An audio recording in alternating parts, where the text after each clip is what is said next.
I'm Rebecca Fryer with Kingstonist News. Here's what's making headlines today, October 11th, 2022. Frontenac OPP continue to investigate a fatal collision involving a transport truck and a pedestrian on the 401 near Kingston from Sunday night. Police say the collision happened just before 10 p.m. in the westbound lanes of the 401 and that the 52-year-old victim from Kingston was pronounced deceased at the scene. OPP have not yet identified the individual at this time and say that it isn't clear why the pedestrian was on the highway at the time of the crash. Anyone with any information is asked to contact OPP regarding this collision. A reminder that tips can also be provided anonymously by calling or texting Crime Stoppers at 1-800-222-TIPS or by going online at ontariocrimestoppers.ca. A 24-year-old local person faces multiple charges after assaulting their former partner at a residence in downtown Kingston. Police say the incident happened on Monday, October 3rd, where the two had met up following the end of a 3-year-long relationship. Police say that while the two were sitting in the backyard of the residence, without provocation, the accused approached the victim and then pinned them to their chair using a scarf to cover the victim's mouth.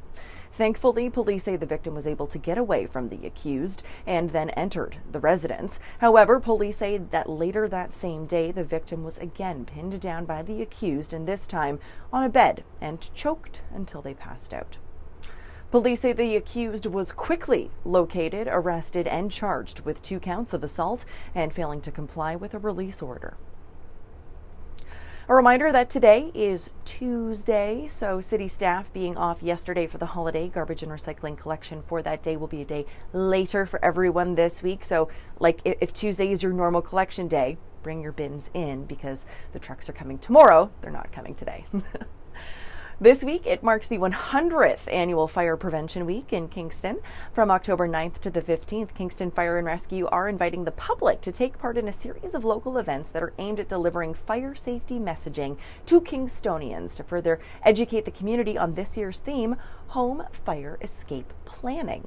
You can check out Kingstonist.com for a list of various events that are happening in and around the city all week long, including open houses at Joyceville Fire Station and the Unity Road Fire Station from 10 a.m. until 2 p.m. this coming Saturday. Also celebrating 100 years in Kingston this week is CFRC Radio on Queen's campus. Local dignitaries, volunteers, and station staff were on hand last Friday at Carruthers Hall to celebrate the launch of the station's first ever broadcast back on October 7th, 1922. A century later, the signal is still going strong as one of the world's longest running campus and community radio stations, largely volunteer run, with students and community members handling most of the day-to-day operations. CFRC runs on donations and is able to issue tax receipts through Queen's University. So this year, organizers are looking to secure more funds for a new accessible website that will expand the station's streaming and booking capabilities.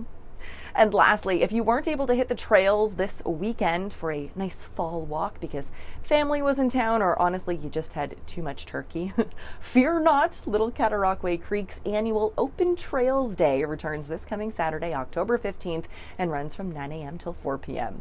The conservation area and outdoor center will be open with guided tours and activities available like the craft corner and a yard sale happening, with proceeds going directly to support conservation education programs. For more on these stories and other headlines, or to submit your own news, visit Kingstonist.com and become a subscriber today. I'm Rebecca Fryer. Have a great one, Kingston.